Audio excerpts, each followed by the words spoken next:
obviously got the offense going today. I think 599 yards, no punts. What was the difference? Why was it clicking so much better today?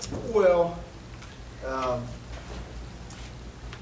think the main thing was we played one game.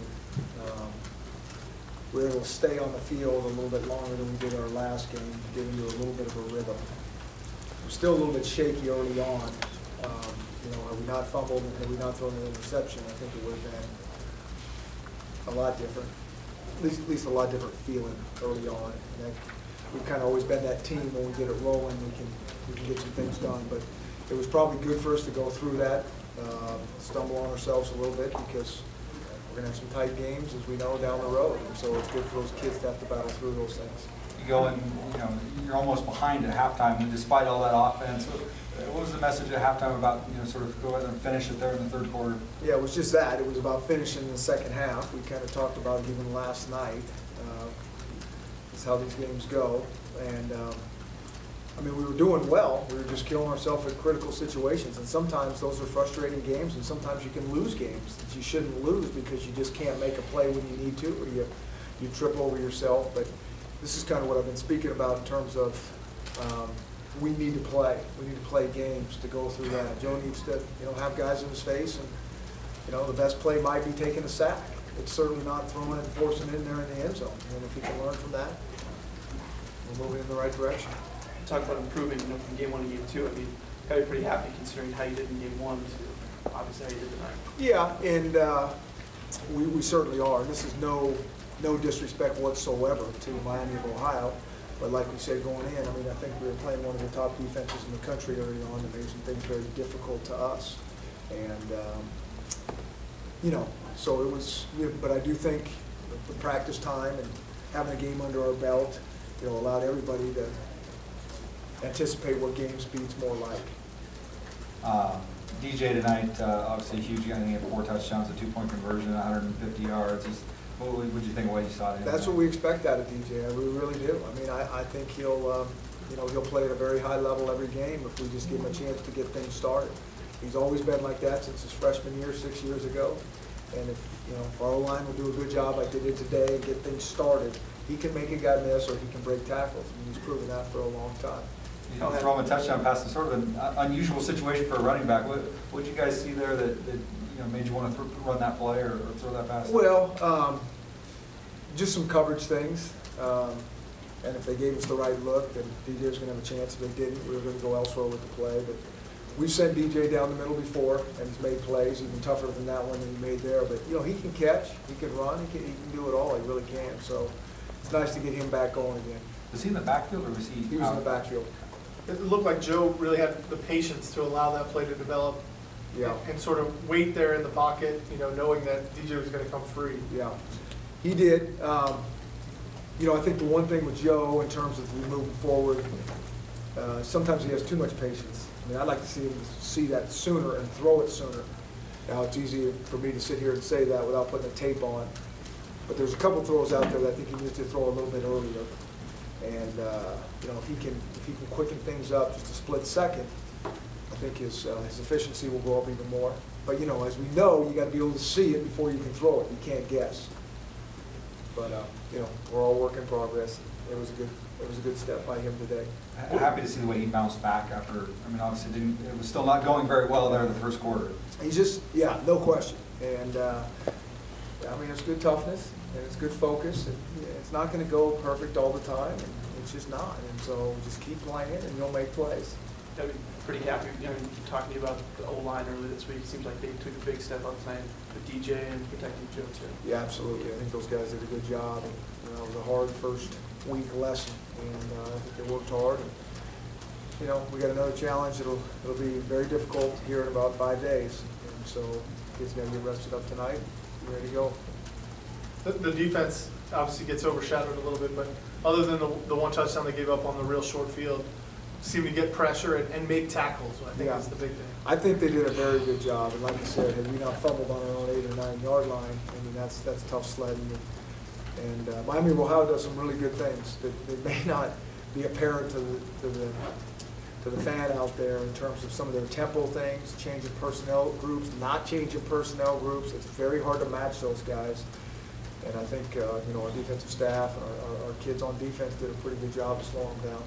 The tackling seemed to really stand out because they got a lot of balls out in the open space, but it looked like your defensive backs did a nice job. They did. We worked on it. We're going to have to continue to work on it all season long, and we're going to, you know, to play good defense, you got to be a good tackling team.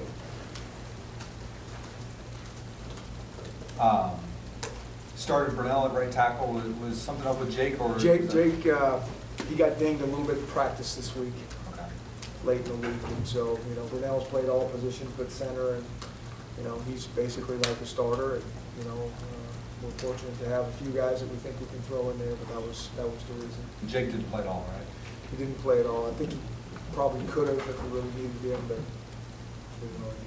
You went on that 10-minute drive there at the end with pretty much your two offensive line in the game.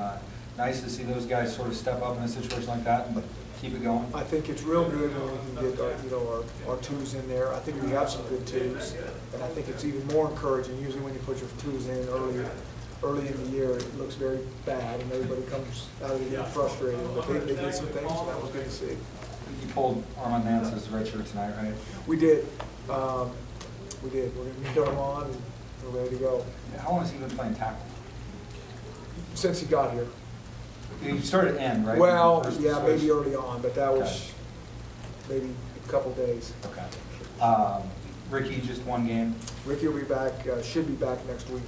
Okay. And then Jeff Worthy. Jeff Worthy, Jeff is suspended indefinitely. Jeff will not be part of his team this season. And we'll just cross that bridge down the road. Not with you guys at all? No, not at all. What did you see out of Armand? Obviously, his body type looks like a defensive tackle, but I think he was a tight end and a fullback in high school, right? He's played a lot of things in high school. He's played some defensive ends, some defensive tackles, some tight ends, some fullback type things. I think his coaches thought he might be a really, really good center. You know, we brought him in here to kind of be a set the edge fullback type guy, but just looking at his body type, and I think he's got really good toughness, and he has very good motor. He'll play hard, and we need some help there. Even before we started camp, we kind of knew that, and so we put him there, and we think he's got a chance. You talked about trying to get the ball in the hands of some other guys today. Jack Fields had a couple carries. Shane Williams-Rhodes again, and you even got the ball to Plinky. You did. You have some young guys, some freshmen, and we're gonna. I mean, that's who we are. That's where we are, and that's who we are. And I think those guys are all very talented guys. They just need game reps. You know, Jack. You know, he goes hard, and you know, he needs those game reps to probably slow his game down a little bit, and that'll help him with the patience and seeing things a little bit. Did Jay not play at all? I don't know if Jay played or. But not for any particular reason? No.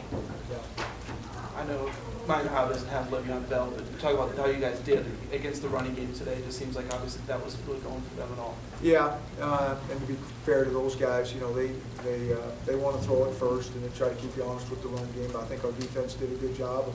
You got to take that away. If anybody can become two-dimensional, you're in trouble. And so I thought, you know, our guys did a good job of minimizing that. They didn't have their best receiver today, their deep threat. What difference did that make out there? It's hard to know, but he's a very good player. I mean, he's by far got the most of their balls, and I think anytime you take a key playmaker out of your mix, it makes a difference. You face something you haven't in a long time around here, the Saturday-Thursday deal. How does that change your guys' week, your preparation? It changes everything. You know, since I've been here, we've played on every night of the week. And the only game that I really don't like playing on is Saturday to Thursday. It's really hard on the kids. It's really hard to get a great game prep week, but it is what it is. You guys have to start working tonight versus being able to enjoy the win, or does that start right now? We're working tonight without question. And obviously it's, you know, a very good opponent as well. Is that, you know, something you'd rather not have to play that kind of a game on a short week, or, you know, so you don't have control? You know, don't even really think about it that way. I just think that it's just tough prep. You know, even on a normal week, you're scrambling, trying to get your best stuff in and put your best foot forward. And it's really hard when it takes 2 days away from you. But hey, you know, BYU has to deal with the same thing, and we're all on the same footing. Wednesday, do you go through a real practice, or you? Yeah, Wednesday we will practice. And then Wednesday, we go through a real practice. It's like a Thursday practice to us. Then when that practice is over, it immediately comes Friday night to us. So, yeah. Which is a little bit easier, I guess, now if you practice in the morning, you kind of Yeah, split it I out, guess right? It's sort of two parts of the day. That's one benefit right there, I guess. But it also costs us about 4 hours of game prep on Monday because we're practicing in the morning. Oh, that's So right. normally we get that, so It looked like Dallas Burrows played today? he did play. Okay. Yep.